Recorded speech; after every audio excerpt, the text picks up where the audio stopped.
Hello there everybody and welcome to 10 tips and tricks for a good start in Xenonauts 2. In this video I'm going to talk about a lot of little things that you can do here in the strategic area of the game to get yourself a good foot into the door and increase your chances of success. I'm going to do a separate video about the turn-based combat because that's just an entirely own chapter on its own, which I want to give all the time and attention that it deserves. That being said, I also want to know from you guys what parts of the game you'd like me to do more videos about, because this is a list with things that will help you out to get started, but there's a lot of things I can't touch in this video, and I'd really like to know where you guys like to have some help, because that's always helpful to know for me. That being said, let's get started with number one. The first thing that I personally like to do is get myself to a third aircraft as quick as possible. So building another hangar and building another interceptor has a lot of advantages for you. The thing is, the UFOs in this game are vicious.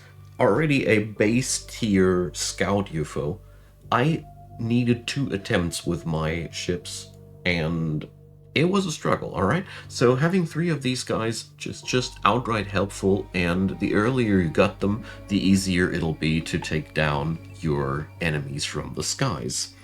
Number 2, I want to talk about another good fellow that comes from the engineering department, and that's your Mars combat platform. This bad boy should be in every one of your starting troops, because you can just do a lot of heavy lifting with these guys. They can be just built as needed, and they can be geared up as needed. They come with a rocket launcher or a heavy armor-piercing cannon, and, well, they are just basically the most powerful thing you can get in the early game, and the only downside of this bugger is that you can only fit one of them on your Skyhawk. Balancing limits, I guess. They can drive through walls, they can tank a shot when necessary, they can blast away the cover of the enemy, and they are just so darn useful. You should not pass on them. Right on. So the next thing I want to talk about is in number 3. There is, in the standard loadout, a class called Assault that you have 2 people of at the beginning. I highly recommend you to swap away these as a beginner. The combat system in this game is really deep and complex, and for me, in my personal learning curve experience, it was a lot easier to take down the enemy from a high distance. Getting close to your enemy is something you need to practice, otherwise you'll just get a lot of plasma in your face and your soldiers will be just killed before they can fire their shotgun reliably. That being said, assault soldiers have their role, they have their place, but when you're totally new to the game, something like this here, you see I have a lot of riflemen and 2 snipers, works out very well to just learn the basics. One thing as food for thought, the shield unit is really cool. They have not really a powerful weapon, but they come with a lot of armor and they can just tank through things. They are, in my personal experience, they were a lot easier for me to facilitate than the assault soldier. Once you are really good with the combat system, assault soldiers are grand. They have their role, but you know, I found them really hard to use, and it's a lot easier to learn your game with just riflemen and snipers, and expand to your own liking. If it grows boring for you, just try out some of the other roles and make good use of them. Now then, so number 4, specialize your bases. The game here facilitates a adjacency bonus system. Whatever thing you build, be it generators, laboratories, training centers, they all gain adjacency bonuses. Therefore, it totally pays off to have every base themed around research, engineering, training, whatever scratches your itch. It just pays so much off to go for that specialization thing. Therefore, the earlier you can get it into your base building schematics, the more payoff you will have. Which brings me directly to number 5, income. Income matters a lot. You'll always have not enough money, because there's just so many things you want to spend it on. There are so many good things that you can spend your money on. Therefore, try to increase your income as quick as you can.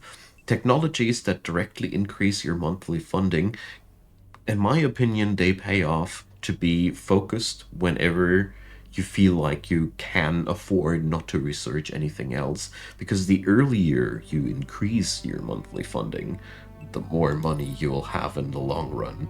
And also pay close attention to the terror levels in the countries there. Do whatever you can to increase your income as quick as possible. It matters so much because your enemy is stronger than you in so many aspects, and you have a catching up to do, and money just helps you with that. Number 6 brings me to another point. Try to get yourself a second base as quick as you can. As quick as you can does not mean you should rush into that directly right from the get-go, or you could also make a strategy out of that. I'll leave that to you. My personal approach is always to go for base 1, build up a solid foundation there, like 3 interceptors, my stuff that I need to get started with, and then head on over and invest into a next base. Basically, however you pull it off, I'll leave that to you because I think there's no one proper path in a sandboxy game like that, but the second base should be always the first bigger milestone on your horizon of operations when you're starting the game, because the more coverage you have on the planet, the more you can disrupt the operations of the aliens. And that is so important because in this game, you might not see it, but there's always something happening somewhere. And the more bases you have, the more coverage you got, the more control you can take over the happenings on the world. Therefore, get your bases as quick as possible. Number 7 brings me right to the next good habit.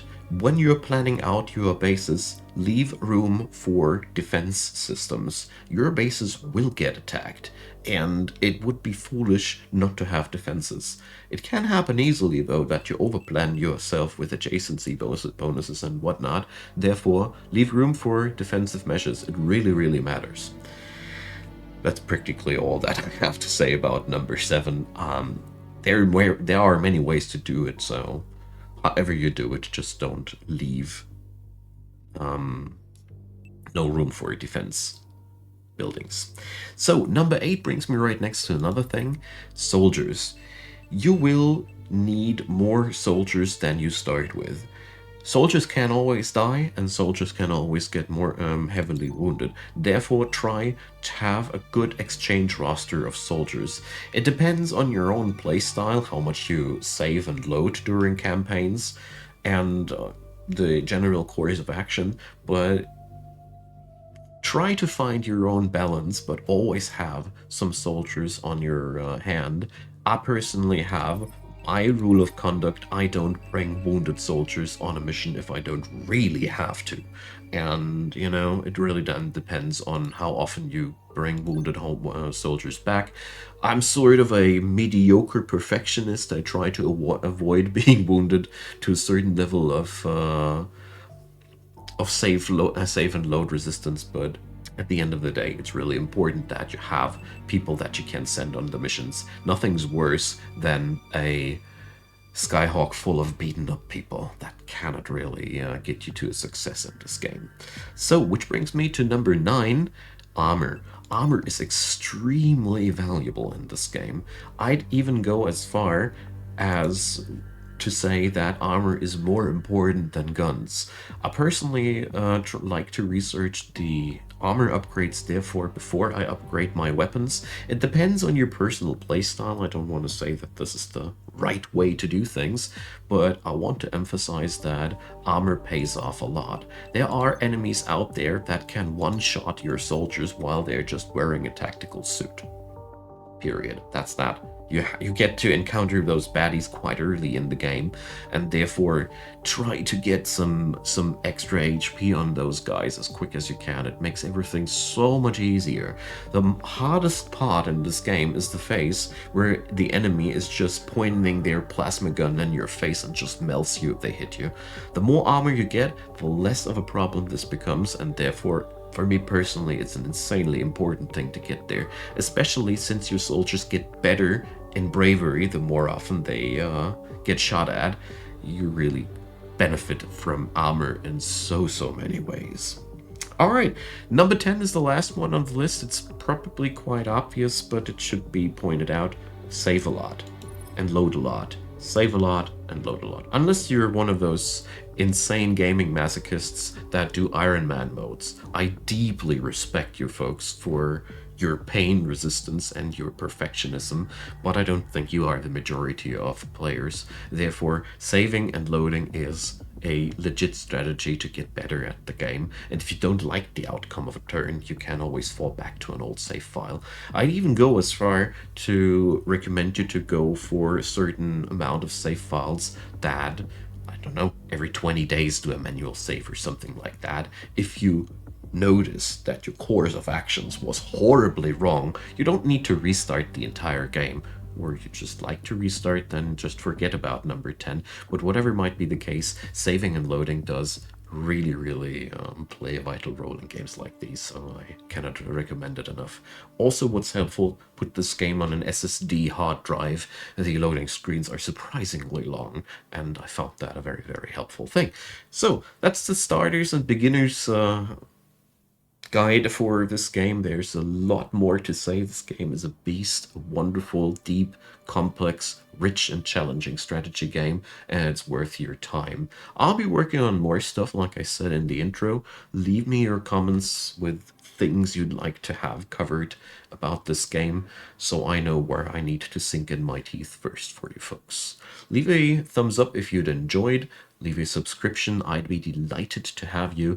And there's also a playlist link down there leading to all the other Xenonauts info material that I did, so you can go for an information binge if you'd like to.